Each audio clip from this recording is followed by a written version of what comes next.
चल बे बुड्ढे, पहले चाय बना मेरे लिए। मैडम चाय तो मैं आपको देता, पर आपको मेरी रोटी फेंकने की क्या जरूरत थी? पूरे दिन में तो अब समय मिला था रोटी खाने का, वो भी आपने फेंक दी। देख बुड्ढे, मेरे से ज्यादा बकवास करने की जरूरत नहीं है, चुपचाप से चाय बना मेरे लिए, बहुत जरूरी मीटिंग में जाना है मुझे। मैडम चाय तो मैं आपको दे रहा हूँ, लेकिन पिछले 2 महीने का बकाया है आप पर। आपने कल भी बोला था मेरा हिसाब करने को, लेकिन आप चुपचाप चलेगी मेरा बिना हिसाब करे। मैं आप कल का और पिछला हिसाब चुकता कर दो, मैं आपको तब चाय बनाऊंगा। अबे ओ बुड्ढे, क्या हिसाब लगा रखा है? तेरे पैसे लेके भाग थोड़ी रही हूँ मैं, यहीं बैठी हुई हूँ मैं। अब ज्यादा गुस्सा मत दिला, कहीं ऐसा ना हो कि पुलिस स्टेशन का सारा गुस्सा तेरे ऊपर ही निकल जाए। चल चुपचाप चाय दे, वरना तेरे लिए अच्छा नहीं होगा। मैडम आप समझने की कोशिश करो, मेरे सामने पैसे की बहुत बड़ी दिक्कत चल रही है, और दूध और सिलेंडर ये भी दोनों काफी महंगे हो गए, इसलिए आपसे पैसों के लिए टोक रहा हूँ। लगता है तू ऐसे नहीं मानेगा, तू जानता है ना मैं कौन हूँ। हाँ मैडम मैं जानता हूँ आप कौन हो, लेकिन आप भी मेरी गरीबी को तो समझने की कोशिश करो। पैसों की मुझे बहुत सख्त जरूरत है, अब बिना पैसों का मेरा एक दिन भी गुजारा नहीं होगा। मैडम मैं आपसे हाथ जोड़ के विनती करता हूँ, मेरे पैसे दे दो। तू तो बड़ा ढीठ किस्म का बुड्ढा है, तुझे तो अभी बताती हूँ। तूने आज बहुत गलत पंगा ले लिया मुझसे, तुझे तो आज मैं छोड़ूंगी नहीं। रुक, तुझे तो अभी बताती हूँ। अरे रहने दीजिए मैडम, माफ कर दीजिए मुझे। मैं वादा करता हूँ मैडम, आज के बाद कभी आपसे पैसों के लिए नहीं कहूँगा। अच्छा माफ कर दूं? अब माफ करने का समय गया बेटा। चल लाइसेंस दिखा अपनी दुकान का। लाइसेंस?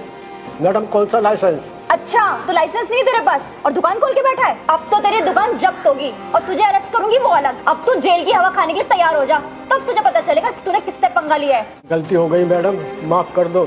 आज से मैं आपको पैसों के लिए नहीं बोलूंगा। तुझे बोला ना माफी का समय गया, जब तुझे बोल रही थी तब तुझे समझ नहीं आया। तुझे तो मैं लंबा अंदर भेजूंगी, चल मेरे साथ। रुको, और कितना जुल्म करोगी आप इन पर?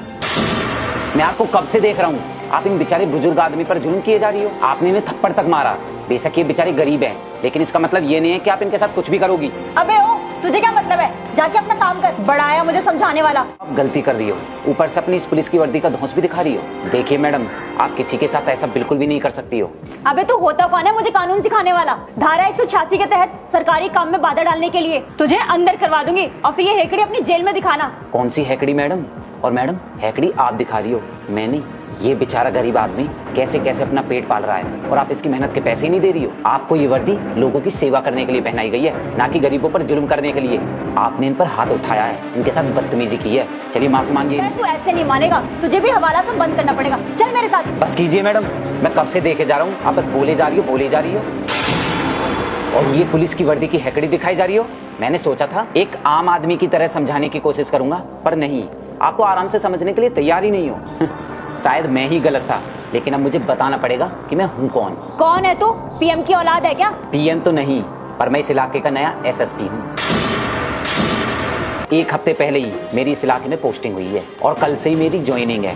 शायद आपको पता नहीं है कि ज्वाइनिंग करने से पहले ही मैं हर इलाके की छानबीन कर लेता हूँ, ताकि मुझे पता चल सके कि मेरे इलाके में कितना क्राइम है और लोग कैसे रहते हैं। मुझे लगता है मुझसे बहुत बड़ी गलती हो गई। मुझे अपने एरिया से पहले अपने डिपार्टमेंट की तहकीकात कर लेनी चाहिए थी, ताकि मुझे पता चल सके कि हमारे डिपार्टमेंट में तुम्हारे जैसे रिश्वतखोर और घमंडी लोग कितने हैं। पुलिस आम नागरिकों की सेवा करने के लिए होती है, ऐसे सेवा करोगे आप? सर मुझे माफ कर दीजिए, मुझे पता नहीं था कि आप नए एसएसपी हैं। मैंने जाने अनजाने में कितनी इंसल्ट कर दी आपकी, प्लीज मुझे माफ कर दीजिए। माफ कर दूं?